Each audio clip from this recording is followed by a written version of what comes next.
Everyone, welcome back. ये है class 6 math subject का हाफ ईयरली एग्जाम का सैंपल पेपर। ये जो क्वेश्चन पेपर है ये 2.5 घंटे का टाइम पीरियड में आपको कंप्लीट करना है और जो क्वेश्चन पेपर है वो 60 मार्क्स का है। यहाँ कुछ जनरल इंस्ट्रक्शन है जो आपको क्वेश्चन पेपर सॉल्व करने से पहले रीड करना है। ये जो क्वेश्चन पेपर 4 सेक्शंस में डिवाइडेड है, A, B, C and D। A section में आपको 1 से लेकर 10 क्वेश्चंस मिलेंगे जो कि फिल इन द ब्लैंक्स होंगे, जहां हर एक फिल इन द ब्लैंक्स का जो आंसर है वो 1 मार्क का होगा। Section B, question number 11 to 15 are very short answer का टाइप क्वेश्चंस होंगे, जहां हर एक आंसर पर आपको 2 मार्क्स मिलेंगे। सेक्शन सी क्वेश्चन नंबर 16 से 20 तक है, जहां शॉर्ट आंसर टाइप क्वेश्चन है, जहां हर एक आंसर पर 3 मार्क्स मिलेगा। Section D question number 21 to 25 है, लॉन्ग आंसर टाइप क्वेश्चन है, जहां हर एक आंसर पर आपको 5 मार्क्स मिलेंगे। सारे क्वेश्चंस आपको कंपलसरी अटेंड करने हैं, जबकि इंटरनल चॉइस क्वेश्चंस यहाँ यानी कि आपको चॉइस कितनी क्वेश्चंस में गिवन होगा तो उसके हिसाब से आपको आंसर्स देने हैं। तो आइए देखते हैं सेक्शन ए में क्या है। फिल इन द ब्लैंक्स है, जहां 10 आपके फिल इन द ब्लैंक्स है। First fill in the blanks में पूछा गया है the sizes of angles can be measured in. जो एंगल का जो साइज है वो किस में हम मेजर करते हैं, तो इसका आंसर है right answer degrees. Fill in the blanks का जो सेकंड है वो है two numbers that do not have a common factor other than 1 are said to be। दो नंबर्स जिनका कॉमन फैक्टर सिर्फ 1 होता है, उसके अलावा कुछ नहीं होता, तो उन नंबर्स को हम को प्राइम नंबर्स कहते हैं। Third fill in the blanks में है आपके पास adding up the sequence of odd numbers starting with 1 gives. अगर हम ऑड नंबर्स को आपस में ऐड करते हैं, जैसे कि 1, नेक्स्ट ऑड नंबर 1 + 3 जो कि 4 हो गया, फिर 1 + 3 + 5 जो कि हमारा 9 हो गया। तो ये जो आंसर आ रहे हैं उनको आप क्या कहेंगे, जैसे ये 1, 4, 9। तो अगर आप इनको देख पा रहे हैं तो ये एक स्क्वायर नंबर्स हैं। तो जब हम ऑड नंबर्स को आपस में ऐड करते हैं 1 से लेकर, तो उनको आंसर जो होता है वो स्क्वायर नंबर बनता है। Dash are the counts of the occurrences of values, measures और ऑब्जर्वेशंस। फ्रीक्वेंसीज, जो फ्रीक्वेंसीज होती है वो जितनी वैल्यूज होती है उसका काउंटिंग, मेजर्स, ऑब्जर्वेशंस, उनको हम फ्रीक्वेंसीज कहते हैं, जो फ्रीक्वेंसी निकाली जाती है, tally marks frequency like. Next है the numbers read the same from left to right and from right to left, such numbers are called. ऐसे नंबर जिसको हम राइट से लेफ्ट और लेफ्ट से राइट एक ही तरह से रीड करते हैं, जैसे 1 to 1, और फिर उसके बाद उल्टा भी पढ़ेंगे तो भी वो 1 to 1 है। 979 और उसको अगर हम उल्टा रीड करेंगे तो भी 979 है। तो ऐसे नंबर्स को हम बोलते हैं पैलिंड्रोम्स या पैलिंड्रोमिक नंबर्स। अब नेक्स्ट है आपका facts, numbers, measures, observations and descriptions of things are called. जो फैक्ट्स होते हैं, नंबर्स होते हैं, मेजर्स, ऑब्जर्वेशन, इन सबको जो डिस्क्राइब करने वाली चीज जो होती है उनको हम क्या बोलते हैं, तो उसका राइट आंसर है डाटा। नेक्स्ट है आपका dash are numbers that have only 2 factors namely 1 and themselves. वो नंबर्स जिनके सिर्फ 2 ही फैक्टर्स होते हैं, जो एक होता है और वो खुद भी होता है, तो उन नंबर्स को आप क्या बोलते हैं? वो नंबर्स होते हैं प्राइम नंबर्स, जिनके फैक्टर्स सिर्फ 1 और वो खुद होते हैं। नेक्स्ट है आपका a dash corresponds to the shortest distance between 2 points. 2 points के बीच में जो शॉर्टेस्ट डिस्टेंस होती है तो उसको क्या नाम देते हैं, तो उसको बोलते हैं लाइन सेगमेंट। तो इसका राइट आंसर है line segment. Next fill in the blanks है आपका, जो आपका सामने पिक्चर दे रखे हैं, आपको वही निकालना है। What will be the next pattern? Next pattern क्या होगा इस सीक्वेंस में? तो ये एक रेगुलर पॉलीगन्स है, ये फर्स्ट है ट्रायंगल, नेक्स्ट है क्वाड्रिलेटरल, फिर पेंटागन और नेक्स्ट आएगा आपका हेक्सागन। तो ये ही आपका राइट आंसर है। नेक्स्ट है dash represent data in the forms of pictures और ऑब्जेक्ट्स और पार्ट ऑफ ऑब्जेक्ट्स। पिक्चर के फॉर्म में कोई भी जगह डाटा हम रिप्रेजेंट करते हैं या पार्ट्स में करते हैं तो हम उसको पिक्टोग्राफ कहते हैं। पिक्चर में हो तो वो पिक्टोग्राफ होता है। नेक्स्ट सेक्शन बी है, आपके पास 5 क्वेश्चंस है और हर एक क्वेश्चन का जो आंसर होगा वो 2 मार्क्स का होगा। तो ये है 5 क्वेश्चंस आपके 11 to 15। तो क्वेश्चन नंबर 11 है which sequence do you get when you start to add the counting numbers up? जब आप काउंटिंग नंबर्स को ऐड करते हैं तो क्या सीक्वेंस निकल कर आता है? Can you give a smaller pictorial explanation? Picture में एक्सप्लेन भी करना है आपको। अच्छा, काउंटिंग नंबर्स होते हैं जैसे कि 1, 2, 3, 4, 5। अगर इसको कंटिन्यूअसली ऐड करते हैं तो क्या सीक्वेंस निकल कर आता है? तो काउंटिंग नंबर्स आर 1 2 3 4 5 6 7 इस तरह से, और जब हम इसको सीक्वेंस में ऐड करते हैं तो हमारा आंसर आया, जैसे 1 + 2 3 हो गया, 1 + 2 + 3 हो गया तो वो 6 आया। इस तरह से जब हम सीक्वेंस में ऐड करते हैं तो ये आंसर आ रहा है हमारा 10 15 21 28 इस तरह से, और the sequence is 1 3 6 8 10 15 21 28 which are triangular numbers।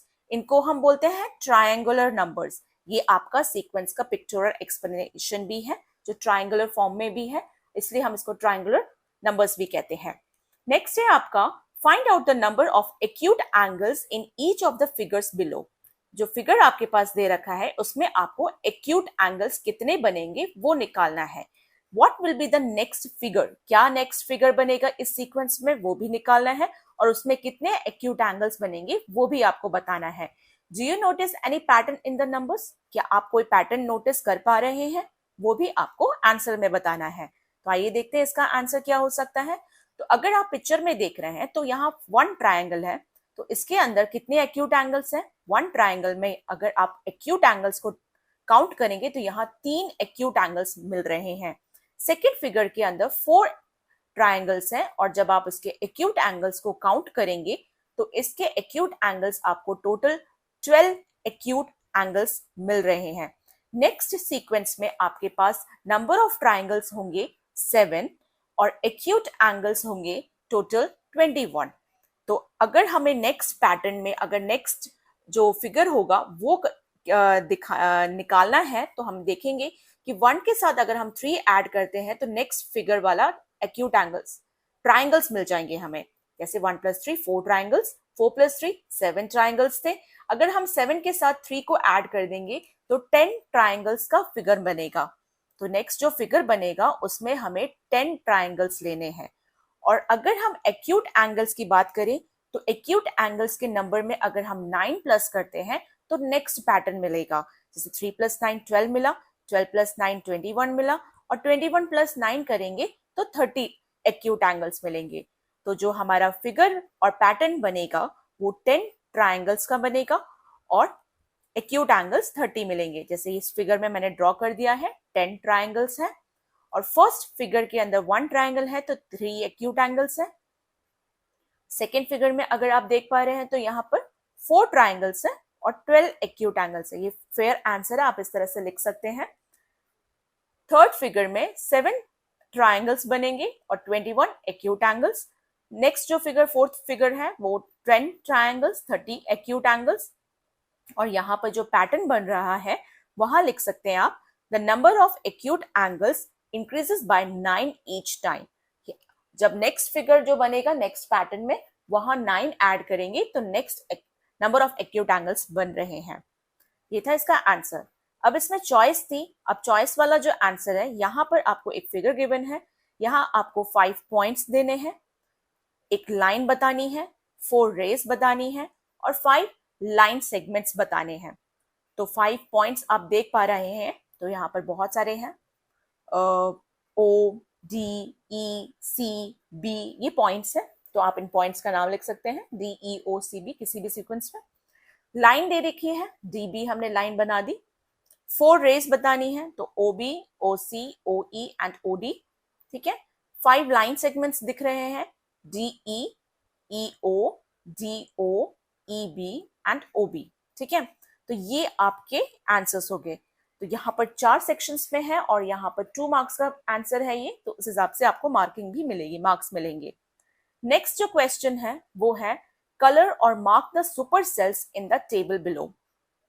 इस क्वेश्चन में कुछ नंबर्स दे रखे हैं और वहां आपको सुपर सेल्स बताने हैं। अब सुपर सेल्स होते क्या है? सुपर सेल्स वो नंबर्स होते हैं, a cell is super cell if the number in it is larger than its adjacent cells. ऐसे नंबर्स जिनके एडजेसेंट सेल्स यानी लेफ्ट और राइट में जो नंबर है वो उनसे छोटे हो। जो नंबर सेंटर में है और साइड में 2 नंबर्स हैं वो बड़ा होना चाहिए, सेंटर वाला नंबर। जैसे कि आपके पास एग्जाम्पल के तौर पर 8 10 9 है और 10 जो नंबर है उसके लेफ्ट नंबर और राइट नंबर से भी बड़ा है वो नंबर, इसलिए 10 नंबर जो होगा वो सुपर सेल होगा, ठीक है। अगर आप इन नंबर्स में देख पा रहे हैं तो 6828 इज ग्रेटर देन 670, तो 6828 सुपर सेल हो गया। 9435 दोनों नंबर से बड़ा है तो वो सुपर सेल है।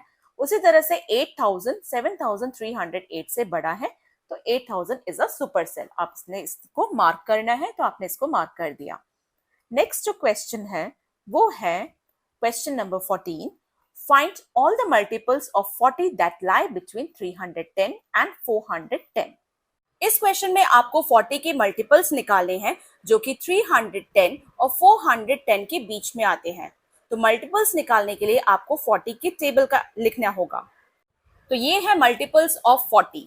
40 के टेबल लिख देना, क्योंकि यहाँ पर 410 बोला है तो 440 टाइम्स 10 इक्वल्स टू 400 होता है, तो हम थोड़ा और एक्सटेंड करेंगे इस टेबल को। अब हम देख पा रहे हैं जो तीन नंबर्स आपको इनके बीच में मिल रहे हैं वो है 320, 360 एंड 400, जो कि 310 और 410 के बीच में आते हैं। ये वो तीन मल्टीपल्स हैं 40 के जो 310 एंड 410 के बीच में आते हैं। तो यही आपका फाइनल आंसर है। नेक्स्ट क्वेश्चन है, एक पिक्टोग्राफ दे रखा है।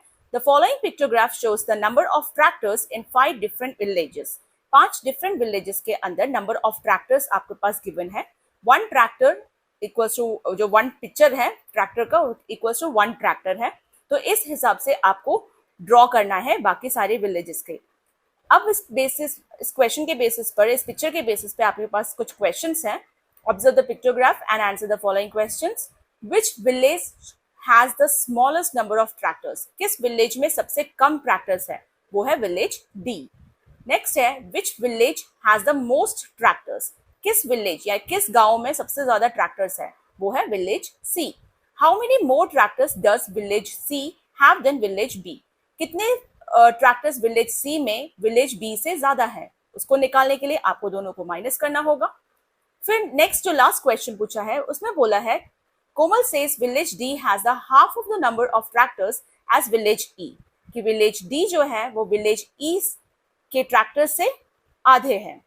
तो फाइनल आंसर मैंने यहाँ लिख दिया है। तो सी जो था वो था विलेज सी, एंड जो विलेज बी से कितने ज्यादा है? 3 tractors.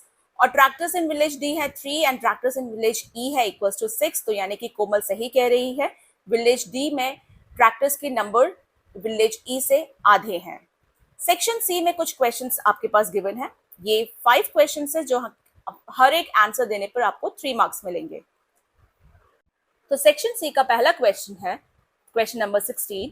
Why are 1, 3, 6, 10, 15 called triangular numbers. क्यों हम इन नंबर्स को ट्रायंगुलर नंबर्स कहते हैं? Why are 1, 4, 9, 16, 25 called square numbers, और इन नंबर्स को हम स्क्वायर नंबर्स कहते हैं। And why are 1, 8, 27, 64, 125 called cubes, और इन नंबर्स को हम क्यूब्स क्यों कहते हैं? तो आइए देखते हैं इसका आंसर क्या होगा। तो इसका आंसर है that 1, 3, 6, 10, 15 are called triangular numbers because they can be arranged to form an equilateral triangle। क्योंकि अगर हम इनको डॉट्स में काउंट कर इनको अरेंज करने की कोशिश करें तो ये ट्रायंगुलर फॉर्म में अरेंज हो जाता है, तो इसलिए हम इसको ट्रायंगुलर नंबर्स कहते हैं। नेक्स्ट है आपका 1, 4। आप इस फिगर में देख सकते हैं जैसे कि ट्रायंगुलर नंबर्स किस तरह से अरेंज है।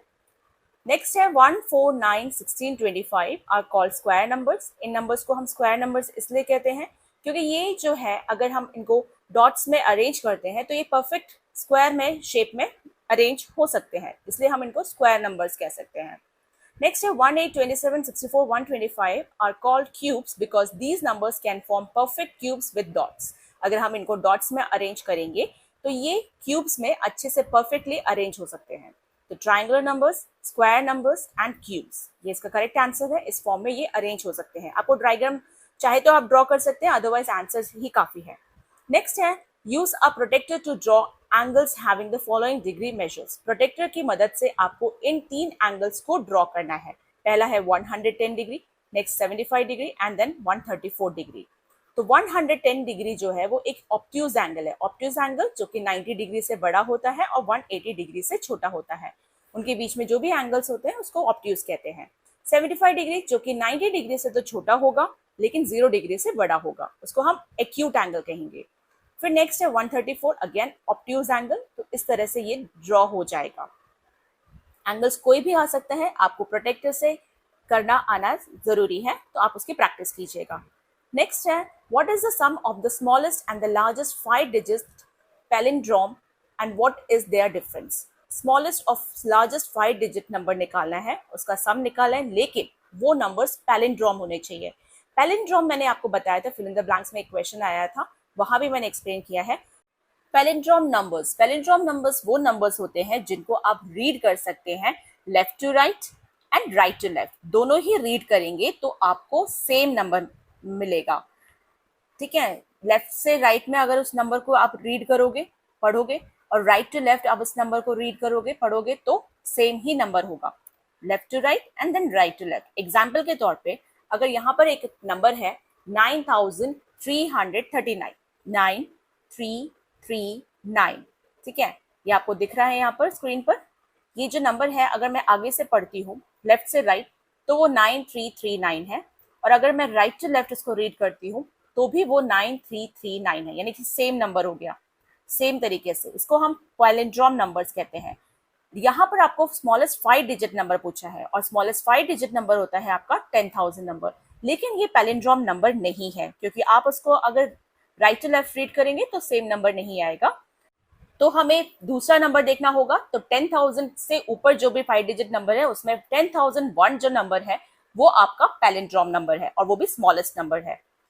लार्जेस्ट 5 डिजिट नंबर होता है आपका 99,999।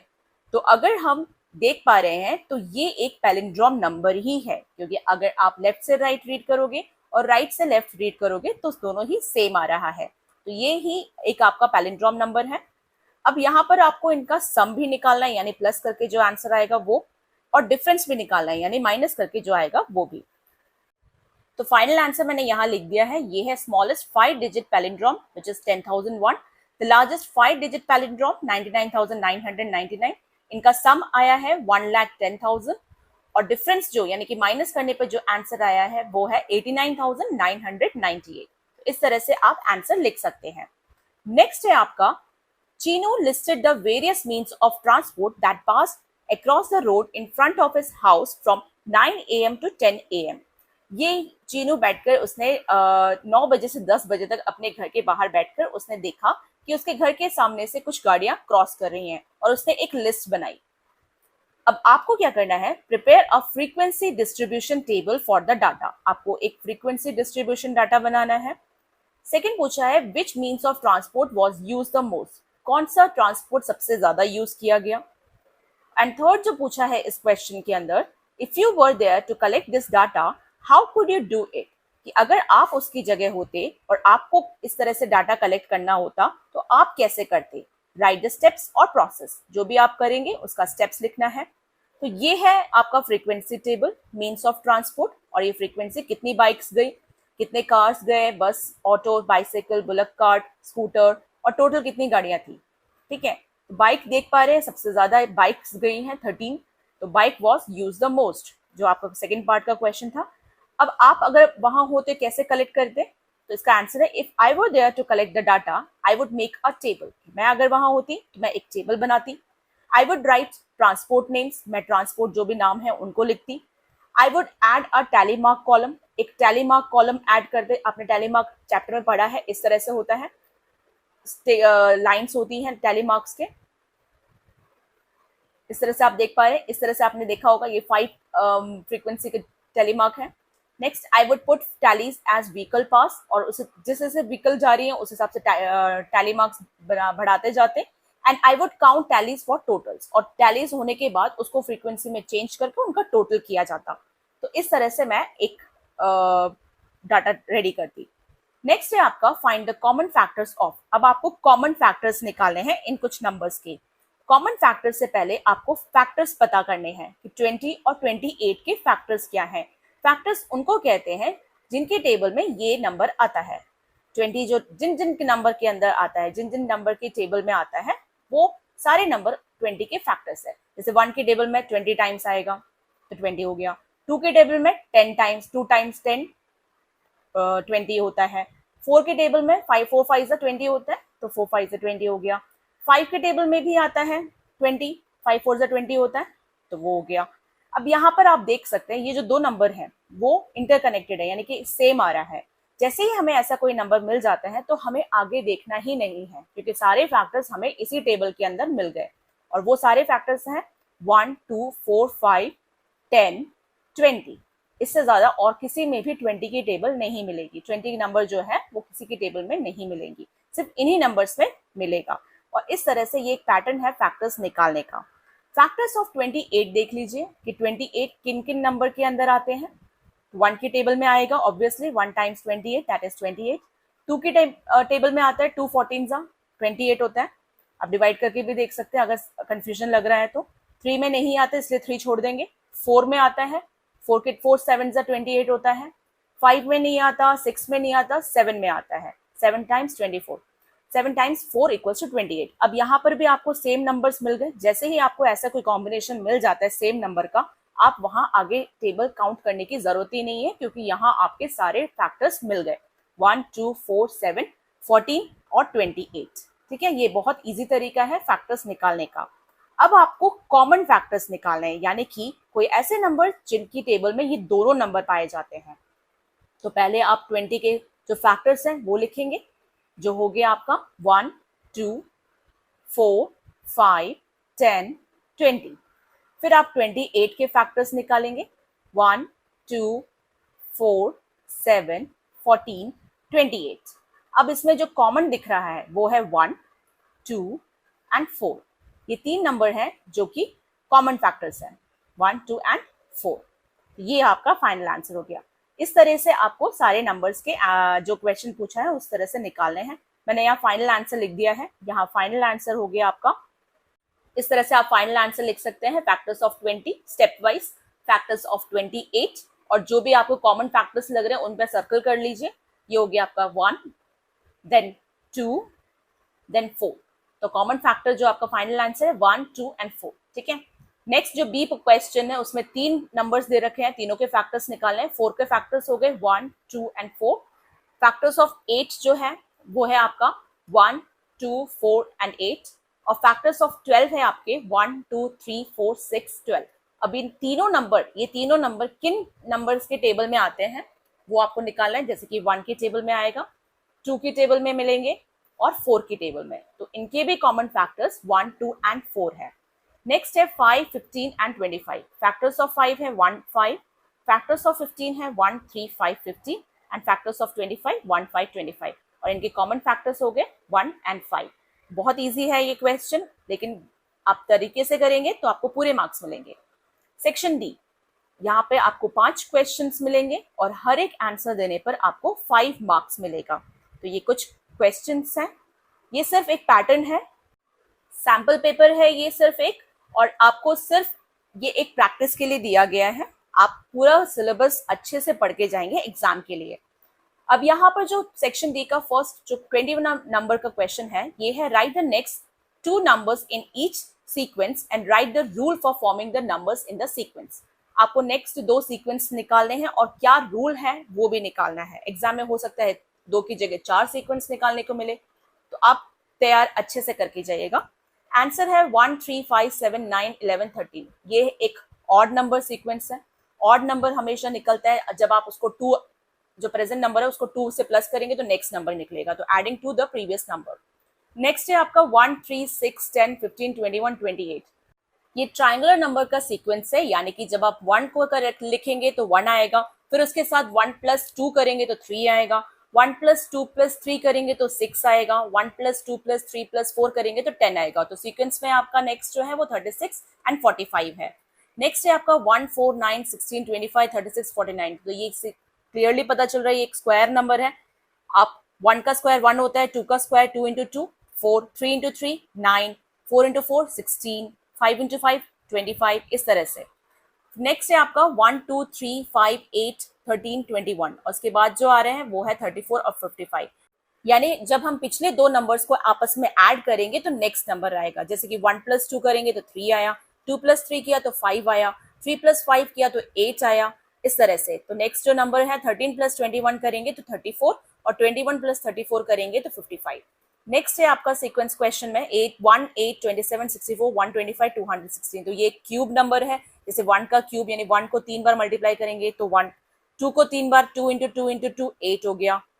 नेक्स्ट है 3 इंटू 3 इंटू 3 तो 27, फिर 4 का 5 का 6 का और 7 इंटू 7 इंटू 7 करेंगे तो 343, फिर 8 को 3 बार मल्टीप्लाई करेंगे तो 512। अगर आगे सीक्वेंस पूछा है तो आपको यही फॉलो पैटर्न करना है। अब नेक्स्ट है आपका वेयर आर द एंगल्स, आपको एंगल्स बताने हैं इन अ क्लॉक। क्लॉक में जो एंगल्स बनता है शॉर्ट स्मॉल हैंड का और जो लॉन्ग हैंड के इस क्लॉक के अंदर, उसके अंदर आपको एंगल्स बताना है। The hands of a clock make different angles at different times. जो हैंड है शॉर्ट हैंड और लॉन्ग हैंड के जो क्लॉक्स जब मूव करते हैं तो अलग अलग एंगल्स बनाते हैं। At 1 o'clock the angle between the hands is 30 degree.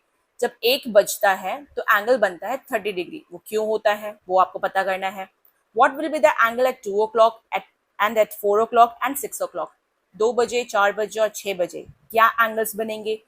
Explore other angles made by the hands of a clock. और बाकी भी आपको एक्सप्लोर करते हुए कुछ और एंगल्स को भी बताना है कि बाकी 3 बजे कितना हो सकता है, 7 o'clock कितना होगा, एक्सेट्रा एक्सेट्रा।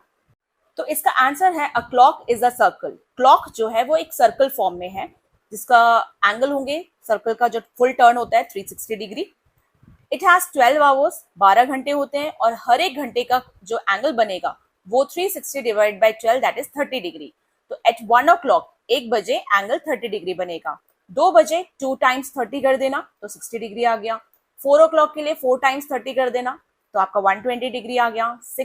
6 o'clock में 6 टाइम 30 डिग्री कर देना तो 180 डिग्री आ जाएगा। इस तरह से आप आंसर निकाल सकते हैं। और बाकी जो एंगल्स हैं वो आप देख सकते हैं कि 3 बजे कितना एंगल बनेगा, 5 o'clock कितना होगा, 7, 8, 9, 10, 11 एंड 12। 12 पे पूरा सर्कल है फुल टर्न, इसलिए 360 डिग्री होगा। ठीक है, तो ये इस तरह से आप इसका आंसर निकाल सकते हैं। So every hour on the clock makes a 30 degree angle. हर एक घंटे में 30 डिग्री एंगल बनते हैं। तो इस तरह से आपको निकालना है। 23 question number, Pratibha uses the digits 4, 7, 3 and 2 and makes the smallest and the largest 4-digit numbers with them. प्रतिभा ने 4 डिजिट्स लिए 4, 7, 3 एंड 2 और इन 4 डिजिट से उसने स्मॉलेस्ट नंबर दैट इज 2347 बनाया और लार्जेस्ट 4 डिजिट नंबर बनाया जो कि है 7432। फिर उसने उनके डिफरेंस निकाले यानी कि दोनों को माइनस करके निकाला जो कि बना 5085। फिर उसके सम निकाला यानी प्लस करके आंसर निकाला जो कि हो गया 9779। अब आपको भी ऐसे ही कोई 4 डिजिट बनाने हैं या निकालने हैं, लेने हैं जिनका डिफरेंस, तो फर्स्ट क्वेश्चन है इस क्वेश्चन का, the difference between the largest and the smallest number greater than 5085। तो आपको ऐसे 4 डिजिट अरेंज करने हैं कि लार्जेस्ट और स्मॉलेस्ट माइनस करेंगे तो 5085 आए। तो पहला जो 4 डिजिट नंबर है वो 5 है, तो 5 से बड़ा कोई नंबर होना चाहिए तभी वो लार्जेस्ट होगा। अगर हम 9 से नंबर स्टार्ट करते हैं कोई भी 4 डिजिट का और स्मॉलेस्ट नंबर हम लेते हैं 3 से, तो 9 माइनस 3 होगा 6, यानी 6 जो नंबर होगा वो 5 से बड़ा है। जो पहला नंबर है 5 डिजिट है उससे बड़ा है, तो नंबर जो आएगा हमारा बड़ा होगा। जैसे कि डिजिट लिया हमने 9653, लार्जेस्ट नंबर बन गया 9653, स्मॉलेस्ट हो गया 3569 और दोनों को माइनस किया तो 6084 विच इज ग्रेटर देन 5085। ठीक है, ऐसे थोड़ा सा लॉजिक लगाकर आपको आंसर देना है। The difference between the largest and the smallest number less then 5085, less than होना चाहिए 5 से छोटा, यानी 8 माइनस 4 4 होता है, तो कोई भी नंबर 8 से स्टार्ट होने वाला नंबर और कोई नंबर 4 जब उसको अरेंज करेंगे तो 4 से स्टार्ट होना चाहिए और दोनों को माइनस करेंगे तो 4 हो। तो इस तरह से डिजिट हमने ले लिया 8754, लार्जेस्ट नंबर हो गया 8754 और स्मॉलेस्ट हो गया आपका 4578 और जब माइनस किया तो उसका आंसर हो गया 4176 जो कि लेस देन है 5085 से। नेक्स्ट है the sum of the largest and the smallest numbers greater than 9779। ऐसे नंबर्स लेने हैं जिसका लार्जेस्ट नंबर और स्मॉलेस्ट नंबर को प्लस करने पर 9779 से बड़ा हो। तो 9 + 1 10 करेंगे तो ऐसा कोई नंबर जिसको प्लस करने पर 9 से बड़ा हो यानी कि 10 तक आ जाए कोई नंबर, तो हम नंबर्स लेंगे, डिजिट्स लेंगे 9871, लार्जेस्ट नंबर हो गया 9871 एंड प्लस स्मॉलेस्ट नंबर हो गया 1789, दोनों को प्लस किया तो बन गए 11660 जो कि 9779 से बड़ा है। फिर निकालना है the sum of the largest and the smallest number less than 9779। यानी कि पहला डिजिट है 9, तो 9 से छोटा वाला कोई ऐसा नंबर्स लेना है आपको जिसका प्लस करने पर ये आए। तो हम लिख सकते हैं डिजिट्स हो गया 8000, लार्जेस्ट नंबर जो है 8321, स्मॉलेस्ट हो गया 1238 और प्लस करने पर 9559 जो कि 9779 से छोटा है। नेक्स्ट है आपका 24th question, Mudhol hounds a type of breed of Indian dogs. एक इंडियन डॉग है Mudhol hounds are largely found in north Karnataka, Bagalkot and Vijayapura district. ये इस जगह पाए जाते हैं। The government took an initiative to protect this breed by providing support to those who adopted these dogs. Government ने कुछ एक इनिशिएटिव प्रोजेक्ट लिया कि उन लोगों को सपोर्ट करेंगे जो इन डॉग्स की देखभाल करेंगे, ठीक है, अडॉप्ट करेंगे इन डॉग्स को। Due to this initiative the numbers of these dogs increase. क्योंकि गवर्नमेंट सपोर्ट कर रही है तो लोगों ने इनिशिएटिव लिया और उसके बाद इन डॉग्स को पालने की कोशिश की पेट एज अ पेट, और फिर इनकी तादाद यानी इनकी जो नंबर्स है वो बढ़ गए। The number of Mudhol dogs in 6 villages of Karnataka are as follows. तो इन गाँव में इनकी जो नंबर है इंक्रीज हुई। तो ये विलेज का दे रखा है ए से लेकर एफ। अब आपको यहाँ पर एक पिक्टोग्राफ बनाना है और आंसर द फॉलोइंग क्वेश्चन, और इन क्वेश्चंस के आंसर्स देने हैं। पिक्टोग्राफ में आप कुछ भी बना सकते हैं, एक सर्कल बना देंगे, 2 चेहरे भी बना सकते हैं, तो वो उसको भी आप एज अ पिक्चर रिप्रेजेंट कर सकते हैं एज अ डॉग। अब इन 3 क्वेश्चन के आपको आंसर देना है। What will be the useful scale, क्या स्केल यूज करेंगे और कितने सिंबल्स यूज करेंगे विलेज बी के लिए। और जो सी पार्ट है इस क्वेश्चन का वो है, Kamini said that the number of these dogs in village B and village D together will be the more than the number of these dogs in the other 4 villages. कि village B और village D को number of dogs को अगर हम plus करते हैं तो बाकी जो विलेज हैं उनके मुकाबले इनका सम ज्यादा आता है। क्या ये सही है? तो आइए देखते हैं आंसर क्या होगा and give reasons for your response. और आपका रीजंस जो भी है उसका वो भी आपको बताने हैं। तो हम सॉल्व करेंगे, वही आपका फाइनल आंसर होगा। तो यहाँ पर जो फाइनल आंसर मैंने लिखा है वो है, आप जो पिक्टोग्राफ बनाएंगे तो आपका जो पिक्चर है वो आप इस तरह से बना सकते हैं। अगर आपको इस तरह से नहीं बन रहा तो आप कोई भी पिक्चर बनाकर आप उसको रिप्रेजेंट कर सकते हैं डॉग्स।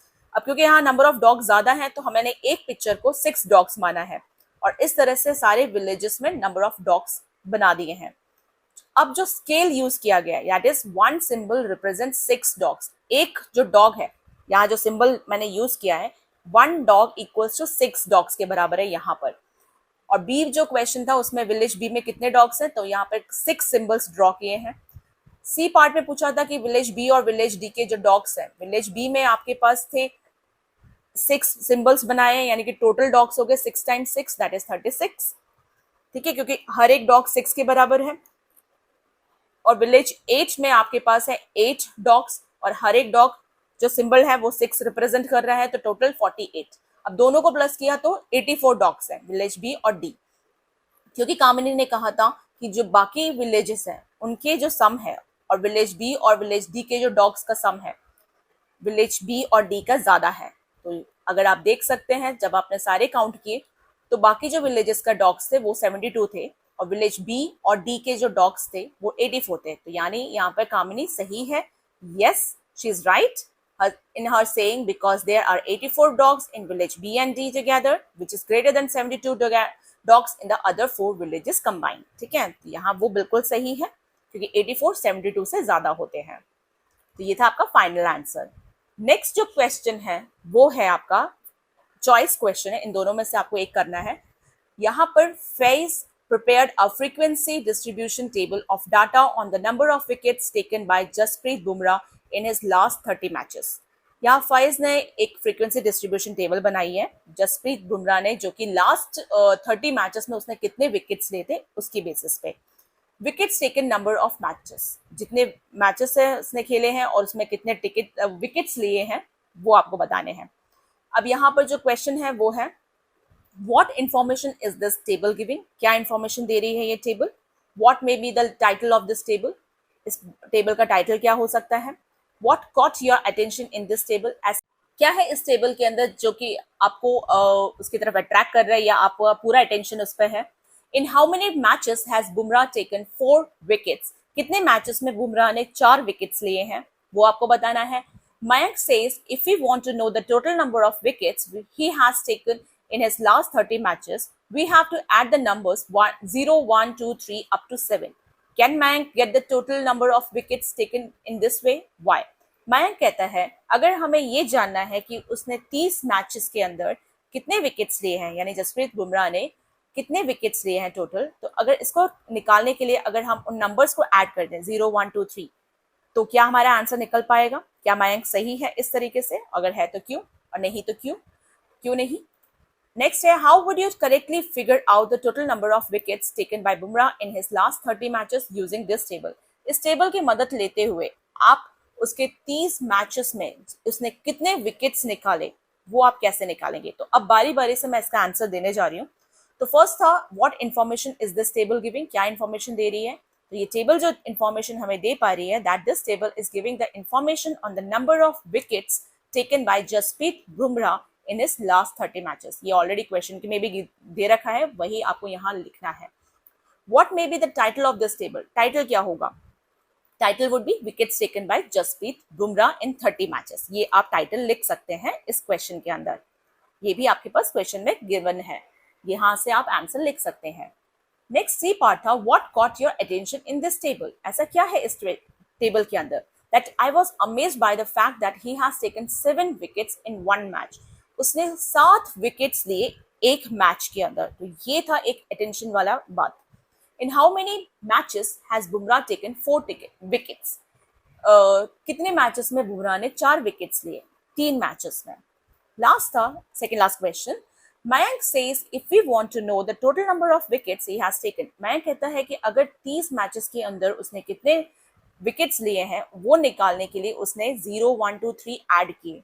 क्या ये तरीका ठीक है? क्या इस तरह से हम आंसर निकाल पाएंगे? तो आइए देखते हैं इसका आंसर क्या होगा। No, because it can be done only by multiplying the wickets taken by the number of matches. ये मयंक का तरीका गलत था, क्योंकि अगर आपको नंबर ऑफ विकेट्स निकाले हैं तो नंबर ऑफ मैचेस के साथ कितने विकेट्स लिए हैं उनको मल्टीप्लाई करके ही आपको इसका आंसर मिलेगा। तो आप कैसे निकालेंगे इनके answer? How would you correctly figure out the total number of wickets taken bye Bumrah in his last 30 matches using this table? तो आप इसका तरीके से आंसर निकाल सकते हैं।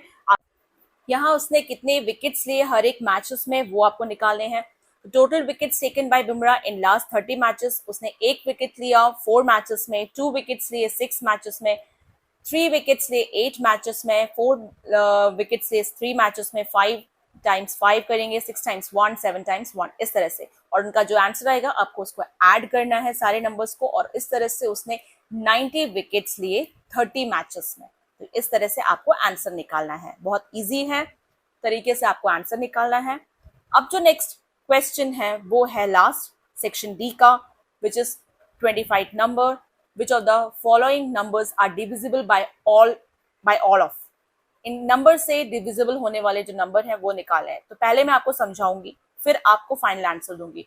तो 2 की डिविजिबिलिटी टेस्ट चेक करने के लिए आपको सिर्फ नंबर्स का लास्ट डिजिट चेक करना है। अगर वो इवन नंबर है, इवन नंबर होते हैं जो कि 0, 2, 4, 6, 8, अगर कोई भी नंबर इन नंबर से एंड होता है या लास्ट डिजिट ये है, तो उसका मतलब वो पूरा नंबर आपका 2 से डिवाइड हो सकता है। फॉर एग्जाम्पल के तौर पर जैसे कि 3974 है, यहाँ पर जो लास्ट डिजिट है वो है 4, विच इज इवन नंबर, यानी कि वो ये पूरा नंबर आपका डिविजिबल है। अगर एक और एग्जाम्पल लेते हैं, जैसे 4681, 1 जो नंबर है वो आपका इवन नंबर नहीं है, तो वो 2 से डिवाइड नहीं होगा। फॉर 4 से डिविजिबिलिटी टेस्ट करने के लिए लास्ट के 2 डिजिट चेक करने होंगे। लास्ट के 2 डिजिट को आपको डिवाइड करना है 4 से। अगर वो कंप्लीटली डिवाइड हो जाता है और 0 रिमाइंडर आता है, तो दैट मीन्स कि वो पूरा नंबर आपका 4 से डिविजिबल है। जैसे एक नंबर दे रखा है 3948, लास्ट 2 डिजिट है 48, इसको आप 4 से डिवाइड करके देखिए, यहाँ आपका रिमाइंडर 0 आ रहा है, दैट मीन्स 3948 आपका 4 से डिवाइड हो जाएगा। एक और एग्जाम्पल ले लेते हैं, जैसे कि 4830। अब जो लास्ट डिजिट है वो है 30, इसको आप 4 से डिवाइड करके देखिए। यहाँ जब आप 4 से डिवाइड करेंगे तो यहाँ पर आपका रिमाइंडर आ रहा है, तो दैट मीन्स 4830 4 से डिविजिबल नहीं है। 5 के लिए जो डिविजिबिलिटी रूल है, आपको लास्ट डिजिट चेक करना है। अगर वो 0 से एंड हो रहा है या 5 से एंड हो रहा है, तो दैट मीन्स कि वो जो पूरा नंबर है वो 5 से डिविजिबल है। एग्जाम्पल के तौर पे ले लेते हैं, जैसे 7285, 5 जो नंबर है वो बता रहा है कि ये जो पूरा नंबर है वो 5 से डिविजिबल है। एक और एग्जाम्पल ले लेते हैं, जैसे 5003, यहाँ 3 है लास्ट में, दैट मीन्स ये पूरा नंबर आपका 5 से डिवाइड नहीं हो पाएगा। 8 के लिए आपको 4 की तरह ही यहाँ पर लास्ट के 3 डिजिट लेना है। 4 में आपने लास्ट के 2 डिजिट लिए थे, यहाँ पर आपको लास्ट के 3 डिजिट लेने हैं और फिर 8 से डिवाइड करना है। जैसे एग्जाम्पल के तौर पर 8496 है, अगर 496 को आप 8 से डिवाइड करके देखेंगे तो ये आपका डिविजिबल हो रहा है, डिवाइड अच्छे से हो रहा है, रिमाइंडर 0 है, दैट मीन्स ये पूरा नंबर जो है वो आपका 8 से डिवाइड हो सकता है। 10 के लिए आपको सिर्फ यही चेक करना है कि लास्ट का नंबर 0 होना चाहिए, ओनली 0। अगर 0 है तो दैट मीन्स वो पूरा नंबर आपका 10 से डिवाइड हो सकता है। ठीक है, तो ये थे कुछ रूल्स आपको याद रखने हैं। एग्जाम्पल के तौर पर 10 का जो मैं अभी बताया वही एग्जाम्पल है। जैसे यहाँ पर देख लीजिए, यहाँ पर लास्ट डिजिट 5 है तो ये 10 से डिवाइड नहीं होगा, यहाँ पर जो लास्ट डिजिट है वो 0 है तो ये 10 से डिवाइड होगा। ठीक है, तो ये मैंने एक्सप्लेन कर दिया है। अब जो फाइनल आंसर मैं देने जा रही हूँ, यहाँ मैंने आपको लिख रखा है। पहला जो क्वेश्चन था वो था 2352, यहाँ ये 2 से एंड हो रहा है तो दैट मीन्स ये 2 से डिविजिबल है। लास्ट के 2 डिजिट्स जो हैं 52 है, 52 जो है वो 4 से डिवाइड हो सकता है, दैट मीन्स वो भी 4 से डिविजिबल है पूरा नंबर। फिर जो आप देख पा रहे हैं 5 के लिए, यहाँ पर 0 और 5 दोनों नहीं है तो 5 से डिवाइड होगा नहीं। फिर 8 के डिविजिबिलिटी रूल के लिए आपको तीनों डिजिट चेक करना है, 352 है, जो कि जब आप 352 को 8 से डिवाइड करेंगे तो ये यस कंप्लीटली डिविजिबल है, तो यानी कि पूरा नंबर जो है वो 8 से डिवाइड हो सकता है। फिर है आपको 10 से चेक करना है, तो लास्ट का डिजिट 0 है जो नहीं है यहाँ पर, तो 10 से डिवाइड नहीं हो पाएगा। जो पी पार्ट का क्वेश्चन है वो है यहाँ पर दे रखा है, यहाँ जो एंड्स इन 0 यानी कि 0 से एंड हो रहा है दैट मीन्स कि वो 2 से डिविजिबल है। लास्ट के जो 2 डिजिट है वो है 60, अगर आप 60 को 4 से डिवाइड करेंगे तो यस कंप्लीटली डिविजिबल है और पूरा नंबर जो है वो 4 से डिविजिबल है। फिर एंड जो हो रहा है वो 0 से हो रहा है तो दैट मीन्स कि वो 5 से डिविजिबल है। लास्ट के 3 डिजिट 160 है, जब आप उसको डिवाइड करेंगे तो yes completely divisible. And ends in 0 से एंड हो रहा है तो वो भी कंप्लीटली डिविजिबल बाय 10 है। तो ये था आपका मैथ्स का सैम्पल पेपर। ये सिर्फ एक प्रैक्टिस मटेरियल है, एग्जाम के लिए आपको पूरा सिलेबस तैयार करना होगा। All the best for your exam. Next video में नेक्स्ट सब्जेक्ट का सैम्पल पेपर शेयर करूंगी। Till then bye bye, thanks for watching, please like share comment and subscribe.